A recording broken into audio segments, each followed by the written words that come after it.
نحمده نصلي على رسوله الكريم اعوذ باللہ من الشیطان الرجیم۔ نبوت ملنے سے پہلے آپ کی عزت کرنے والے اس دعوت کی بنا پر آپ کے دشمن بن گئے، اور یہ دشمنی حد سے گزرتی گئی۔ کبھی تو دوران نماز آپ کے کندھوں پر اونٹ کی جیر پھینکی گئی، کبھی آپ کے گلے کے اندر کپڑا ڈال کر بل دیے گئے، کبھی آپ کے راستے میں کانٹے اور پتھر بچھائے گئے، کبھی آپ کے ساتھیوں کو تپتے ہوئے ریت اور کوئلوں پر لٹایا گیا۔ رسول اللہ صلی اللہ علیہ وسلم یہ تمام پریشانیاں، مصیبتیں، توحید کے راستے کی رکاوٹیں برداشت کرتے جا رہے ہیں۔ اللہ کی دعوت، اللہ کا پیغام وہ لوگوں تک پہنچا رہے ہیں۔ اسی مکی ایام کے اندر جب نوبت یہاں تک پہنچ جاتی ہے کہ کفار مکہ اللہ کے نبی علیہ الصلوۃ والسلام کے قتل کی پلاننگ شروع کر دیتے ہیں، اللہ عز و جل اپنے نبی علیہ الصلوۃ والسلام کو مزید اپنی نشانیاں دکھانے کے لیے آسمانوں پر بلاتا ہے۔ آپ کو معراج کروائی جاتی ہے۔ اب اس معراج کے حوالے سے بھی ہمارے ملکوں کے اندر، انڈیا پاکستان کے اندر بڑے عجیب و غریب قسم کے واقعات، بڑے عجیب و غریب قسم کے عقائد بڑے مشہور ہیں۔ جو ہی رجب کا مہینہ آتا ہے، من گھڑت مسائل، من گھڑت عقیدے، من گھڑت اعمال، اس کا دروازہ کھل جاتا ہے۔ بلکہ پرسوں ہی کیو ٹیلی ویژن اس پر ایک مفتی صاحب فتویٰ دے رہے تھے، کوئی اگر رجب کے مہینے میں 8 روزے رکھ لیتا ہے تو جنت کے 8 دروازے کھل جاتے ہیں۔ کوئی یہ کر لیتا ہے تو یہ ہو جاتا ہے، یہ کر لیتا ہے تو یہ ہو جاتا ہے۔ اس معراج کے واقعے کو سامنے رکھ کر ہمارے ہاں بڑی نظمیں اور نعتیں بنی ہوئی ہیں۔ ایک بڑی مشہور نعت ہے، پنجابی کا شاعر کہتا ہے، کی نہیں کیتا یار نے ایک یار واسطے، رب محفلاں سجائیاں دیدار واسطے۔ بالکل جیسے عاشق اور معشوق کی ملاقات ہوتی ہے، اس معراج کے سفر کو وہی صورت دے دی گئی ہے کہ عرش سجا رہے تھے، عرش سج رہا تھا، اللہ کے نبی جا رہے تھے، اور اللہ نے اپنے نبی کے دیدار کے لیے یہ سارا معاملہ کروایا تھا، پاس بٹھا کر دیکھنا تھا کہ اللہ اپنے عرش پہ ہوتے ہوئے اپنی مخلوق کو نہیں دیکھ رہا۔ آئیے ذرا قرآن و حدیث سے، اللہ کے نبی علیہ الصلوۃ والسلام کی سیرت سے اس واقعے کی حقیقت تو دیکھیں۔ اللہ کے نبی علیہ الصلوۃ والسلام ام ہانی کے گھر کے اندر آرام کر رہے، جبرائیل علیہ الصلوۃ والسلام آتے ہیں، براق سواری ان کے ساتھ ہے جو خچر سے چھوٹی، گدھے سے بڑی۔ اللہ کے نبی علیہ الصلوۃ والسلام کو اس سواری پر بٹھایا جاتا ہے۔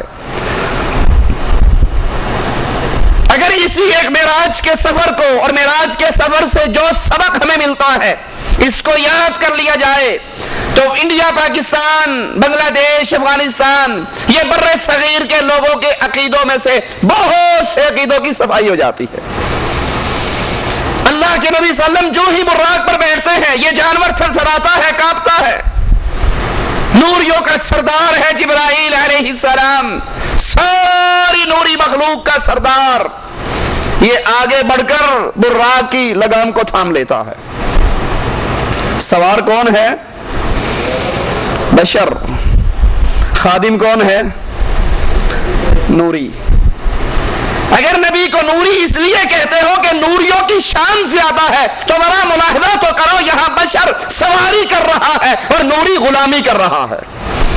رسول اللہ صلی اللہ علیہ وسلم براق پر آپ کا سفر شروع ہوتا ہے، قرآن بیان کرتا ہے، سبحان الذی اسری بعبدہ لیلا من المسجد الحرام، پاک ہے وہ اللہ جو لے گیا اپنے بندے کو مسجد حرام سے مسجد اقصی، اللہ کے نبی علیہ السلام مسجد اقصی میں پہنچتے ہیں. ابراہیم علیہ السلام، اسماعیل علیہ السلام، عیسیٰ، موسیٰ، آدم، نوح علیہ السلام انبیاء کا مجمع ہے. ایک روایت میں آتا ہے، آپ پوچھتے ہیں یہ کون ہے؟ جواب ملتا ہے آپ سے پہلے گزرے ہوئے انبیاء ہیں. آپ نے ان کی امامت کروانی ہے، ان کو نماز پڑھانی ہے. اب سوچئے، غور کیجئے، آدم موجود ہے، نوح موجود ہے، ابراہیم موجود ہے، اسماعیل موجود ہے، یعقوب موجود ہے، یوسف موجود ہے، ادریس موجود، یہ انبیاء کا مجمع موجود ہے. لیکن جب محمد الرسول اللہ موجود ہو تو کسی اور کو جرت نہیں ہوتی وہ مصلی پہ کھڑا ہو جائے. سارے انبیاء کی جماعت رسول اللہ صلی اللہ علیہ وسلم نے کروائی تاکہ یہ دنیا یاد کر لے یہ نبی صرف آنے والوں کا امام نہیں، جانے والوں کا بھی امام ہے. یہ امتیوں کا ہی امام نہیں، یہ انبیاء کا بھی امام ہے. امام الانبیاء محمد الرسول اللہ صلی اللہ علیہ وسلم. آپ سے بڑا امام کوئی اور ہے؟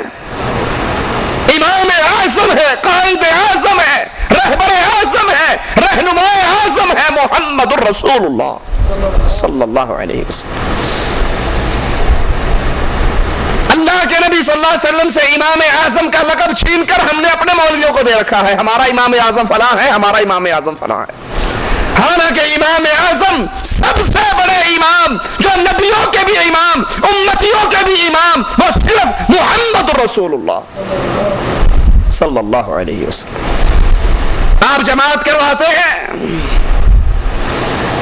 آسمان کی طرف سفر شروع ہوتا ہے. پہلے آسمان پر پہنچتے ہیں، پہلے آسمان کا دربان جبرائیل علیہ السلام سے پوچھتا ہے آپ کے ساتھ کون ہے؟ جواب ملتا ہے محمد الرسول اللہ ہے صلی اللہ علیہ وسلم. پہلے آسمان پر پہنچے، جبرائیل کہتے ہیں اللہ کے نبی یہ آپ کے بابا آدم ہیں، ان کو سلام کیجئے. اللہ کے نبی حضرت آدم کو سلام کرتے ہیں. ذرا غور کرنا ایک ایک واقعے پر، ایک ایک نقطے پر. جبرائیل بتا رہے ہیں اللہ کے نبی یہ آدم ہے، سلام کیجئے. اللہ کے نبی سلام کہتے ہیں، آدم علیہ السلام کہتے ہیں وعلیکم السلام، مرحبا پیارے بیٹے اور پیارے نبی، نیک بیٹے اور نیک نبی. اللہ کے نبی صلی اللہ علیہ وسلم دیکھتے ہیں آدم علیہ السلام کے دائیں طرف بھی کچھ لوگ ہیں جن کو دیکھ کر آدم ہنستے ہیں، بائیں طرف کچھ لوگ ہیں جن کو دیکھ کر روتے ہیں. پوچھتے ہیں یہ کیا ماجرا ہے؟ جبرائیل بتاتے ہیں اللہ کے نبی جو آدم علیہ السلام کے دائیں طرف ہیں یہ وہ آدم کی اولاد ہے جو جنت میں جائے گی. ان کو دیکھتے ہیں خوش ہوتے ہیں، اور جو بائیں طرف ہیں یہ جہنمی ہے، ان کو دیکھتے ہیں تو روتے ہیں. اللہ کے نبی علیہ السلام